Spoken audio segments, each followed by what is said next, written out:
Praise the Lord. Praise the Lord. Praise the Lord. Praise the Lord. Hallelujah. Hallelujah. Hallelujah. Hallelujah. Hallelujah. Hallelujah. Praise the Lord. Praise the Lord. Yes, my brothers and sisters, we have gathered in the name of our Lord Jesus Christ to praise Him and to thank Him. It is written in 1 Chronicles chapter 23 verses 24 and 25. Sing to the Lord all the earth. Proclaim His salvation day after day. Declare His glory among the nations, His marvelous deeds among the people. For great is the Lord and most worthy of praise. Yes, my brothers and sisters, our God is most worthy of praise. So let us surrender ourselves to Him, praise Him and thank Him, knowing that our God dwells in the midst of the praises of His people. So let us sing, what a great and mighty God we have. Great and mighty is the Lord our God. Great and mighty is He. Great and mighty is the Lord our God. Great and mighty is He. Lift up the banners, let the anthem rise.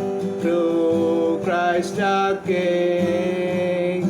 Great and mighty is the Lord our God. Great and mighty is He. You are the words and the music. You are the song that I sing. You are the melody. You are the harmony. Praises to your name I will bring. You are the mighty God. You are the Lord of Lords. You are the King of all kings. Now I return to you the song that you gave to me. You are the song that I sing. Great and mighty is the Lord our God. Great and mighty is He. Great and mighty is the Lord our God. Great and mighty is He. Lift up the banners, let the anthem rise. To Christ our King. Great and mighty is the Lord our God. Great and mighty is He. From the rising of the sun to the going down of the same, the Lord's name is to be praised. From the rising of the sun to the going down of the same, the Lord's name is to be praised. He's setting me free, His Holy Ghost power. He's setting me free, this very hour. He's flooding my soul. He's making me whole. He's setting me free, free, free. This Holy Ghost power. Thy loving kindness is better than love. Thy loving kindness is better than love. Thy lips shall praise Thee, thus will I bless Thee. Thy loving kindness is better than love. Praise you, Lord. Thank you, Lord. Hallelujah, hallelujah, hallelujah. Praise you, praise you, praise and thank you, Lord. Praise and thank you. My warm wishes to all of you, brothers and sisters in Christ Jesus. I'm happy to meet all of you, and I thank God for this opportunity He has given to me today to share His living word. Let us start with a prayer. Almighty and ever-living Father, we praise and thank you, Lord. We believe, Lord, that you are in our midst. Abba, Father, Lord God, Thank you, Lord, for this privilege that you have given to us to meditate on your living word. Open our eyes of understanding, Lord. Help us to comprehend and also to benefit out of your word. May the Holy Spirit teach us and reveal to us your truth, the truth that sets us free, Lord God. All this we ask you, Abba Father, in the name of our Lord Jesus Christ. Amen. Let us read from the Gospel according to St. John, chapter 19, verses 25 to 28. John chapter 19, verses 25 to 28. Near the cross of Jesus stood his mother's sister, Mary, the wife of Cleopas, and Mary Magdalene. When Jesus saw his mother there and the disciple whom he loved standing nearby, he said to her, "Woman, here is your son." And to the disciple, "Here is your mother." From that time on, this disciple took her into his home.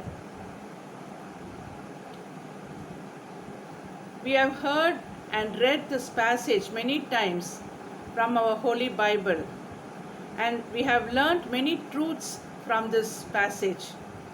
Whenever we contemplate on the seven last words of Jesus from the cross, we cover these verses, that is John chapter 19 verses 26 and 27, as it is one of the last words that Jesus uttered while hanging on the cross.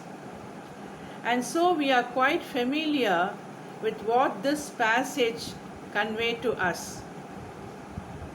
First of all, these are the words spoken by our Lord Jesus Christ while hanging on the cross, while undergoing great pain and agony, physically, mentally, emotionally, and also spiritually. It is a crucial moment because while hanging on the cross, Jesus is fulfilling the ultimate reason of his incarnation. As we read in Hebrews chapter 10 verse 5, when Christ came into the world, addressing God the Father, he said, "Sufferings and offerings you have not desired, but a body that you have prepared for me, and I have come to do your will." Yes, my brothers and sisters,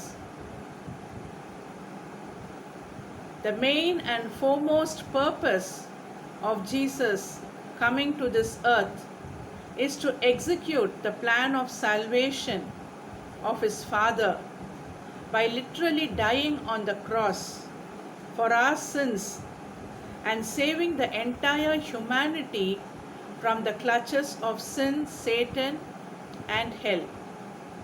And so in John 19:25, Jesus is almost in the urge of giving up his last breath as a ransom for each one of us.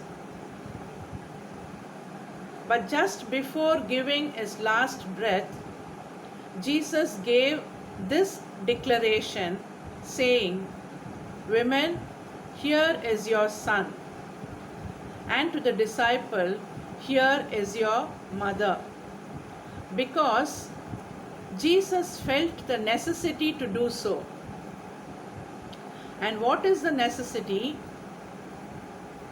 Jesus had a great responsibility over his mother. And so he doesn't want to leave her just like that, and therefore he wanted to hand over his mother to his beloved disciple, John, to take care of her as his own mother. And we all accept and agree to this action of Jesus because we understand that Mother Mary also needs someone to take care of her after Jesus' death.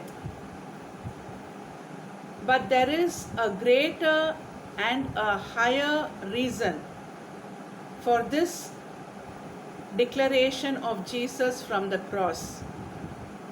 And what is that higher reason? Let us read the same passage, the declaration of our Lord Jesus Christ from the cross, once again, John 19:25 to 28. Near the cross of Jesus stood his mother's sister, Mary, the wife of Cleopas, and Mary Magdalene. When Jesus saw his mother there and the disciple whom he loved standing nearby, he said to her, "Woman, here is your son." Now we'll stop here and we'll ask a question to ourselves. In this passage that we read just now, to whom Jesus spoke first? To whom Jesus spoke first? To his mother or to his disciple? It is to his mother, saying, "Here is your son." That is, even before handing over his mother to John's care, Jesus handed over his disciple John under the custody of his mother. That shows more than Mother Mary in need of John's care and support, it is John who is really in need of Mother Mary's care and support. Jesus understood very well that his disciples are in a real need of Mother Mary's care and support. That is why Jesus gave his own mother as mother to his disciples. Because for 3 years, Jesus was with his disciples, taking care of them, teaching and training them about God's kingdom and also about his public ministry. And now it's time for him to leave them as sheep without shepherd. And it's actually a crucial period from the death of Jesus to the day of Pentecost. Those 50 days are really very crucial because that's the period where the disciples have to manage everything by themselves. They have to manage everything on their own, both without Jesus Christ and also without the new helper, the comforter, the Holy Spirit, whom Jesus promised to them to send after him. And we read in 1 Peter chapter 5 verse 8. 1 Peter chapter 5 verse 8. There we read, "Be alert and of sober mind. Your enemy the devil prowls around like a roaring lion, looking whom to devour." The devil, the enemy, would have tried a lot to attack the disciples who were living as sheep without their shepherd Jesus. And we know that Peter even went back to his old profession of fishing and encouraged the other disciples also to do so. But in the next verse, that is 1 Peter chapter 5 verse 9, it is written, "Resist him," that is, resist the devil, standing firm in the faith. Verse 8 says, the enemy, the devil, prowls around like a roaring lion, looking whom to devour. But the scripture says not to be afraid of the devil, but to resist him, standing firm in the faith. And there is no better person than Mother Mary to stand in genuine faith with the weak disciples to resist the devil. That is to safeguard the finished work of Jesus on the cross, the salvation of the entire humanity. No better person than Mother Mary, because she was the one chosen by God the Father himself to safeguard his only beloved Son Jesus Christ during his lifetime on this earth, that is from the time of conception till his death on the cross. Mother Mary was the only person who was with Jesus from the beginning till the end. She was the only soul that stood in faith on Holy Saturday that Jesus will be risen for sure. She had that hope, and nobody else had. And therefore, God the Father gave this additional responsibility to Mother Mary, that is to protect the disciples and the early church from all danger and threat. Obedient and faithful to God's call, Mother Mary once again stood in faith and fulfilled the second responsibility that was handed over to her by God the Father. Just as she took care of the body of baby Jesus inside her womb during her conception and pregnancy, she took great care of the body of Christ, the church, in its stage of conception by staying with the disciples in the upper room for 40 days, praying with them, praying for them, and helping them to receive the Holy Spirit. And thus the church was born on the day of Pentecost. So we can see the constant support of our mother in the birth and in the growth of the early infant church. And by the infilling of the Holy Spirit, the church was strengthened, and the disciples continued in their call as missionaries. They lived and also died as martyrs for the sake of the gospel and for their Master, Lord Jesus Christ. That is why Mother Mary, who is the Mother of God, was given as a mother to the church. So we Christians, being the members of the church, we are all the children of Mother Mary, as per the declaration of our Lord Jesus Christ from the cross. We Christians, being the members of the church, we are all children of Mother Mary, as per the declaration of our Lord Jesus Christ from the cross. So I am sure that today's meditation helped us to understand the truth that more than Mother Mary in need of the disciples' support and care, the disciples were in real need of Mother Mary, her presence, her guidance, her prayers, and her intercession for them. And at present, that is exactly our condition also. Today, more than Mother Mary in need of us, we are in real need of our mother. More than Mother Mary in need of us, we are in real need of our mother. And I am sure that you will all agree with me in this. To say it more clearly, it is not we who are protecting and safeguarding Mother Mary in our universal church, but it is she who is protecting and safeguarding the entire universal church of Christ. I repeat it, it is not we who are protecting and safeguarding Mother Mary in our universal church, but it is our Mother Mary who is protecting and safeguarding the entire universal church of Christ. But she is not doing it independently as a great leader, but as a servant of God Most High. She is not bossing, but she is serving.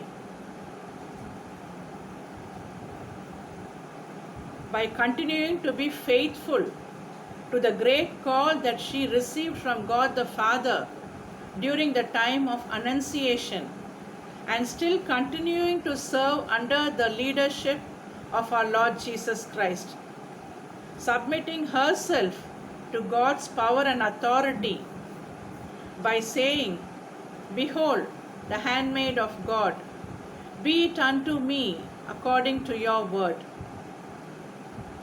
And therefore I think Mother Mary would not be too much worried or disturbed on the fact whether all her children accepted her as their mother or not. Her love for her children is very great and genuine because she sacrificed her only son on the cross for all of us. And therefore, however her children may be towards her, she has accepted all Christians, all believers, and all disciples of Lord Jesus Christ as her own dear children. And she will continue to protect and safeguard and guide and pray and intercede for all Christians all over the world. And that is what we see in reality also. No mother waits for a child in her womb to be born and then to accept her as its mother. But when the child is in her womb itself, just as a mere substance, she recognizes and accepts a child. And so, if you are a child of God, you are also a child of Mother Mary by default. If you are a child of God, you are also a child of Mother Mary by default. Whether you like her or not, whether you accept her or not, whether you honor her or not, whether you respect her or not, whether you believe in her or not, whether you follow her or not, you are her child and she is your mother. Because it is Jesus who said so from the cross. Let us say a short prayer. Almighty Father, we praise and thank you, Lord, for speaking to us so clearly and clearing so many doubts and misunderstandings from our midst. Thank you, Lord, for working in our lives continuously and transforming us. Abba Father, as Mother Mary accepted all Christians all over the world as her dear children, obeying to the word of God, obeying to the declaration of Jesus from the cross, may all of us, all Christians all over the world, may we accept Mother Mary as our dear mother, obeying to the same declaration of Lord Jesus from the cross. This we ask you, Father, in the mighty and matchless name of our Lord Jesus Christ. Amen. Gentle woman, quiet light, morning star, so strong and bright, gentle mother, peaceful dove, teach us wisdom, teach us love, teach us wisdom, teach us love. All glory to God. Thank you, my brothers and sisters. Amen.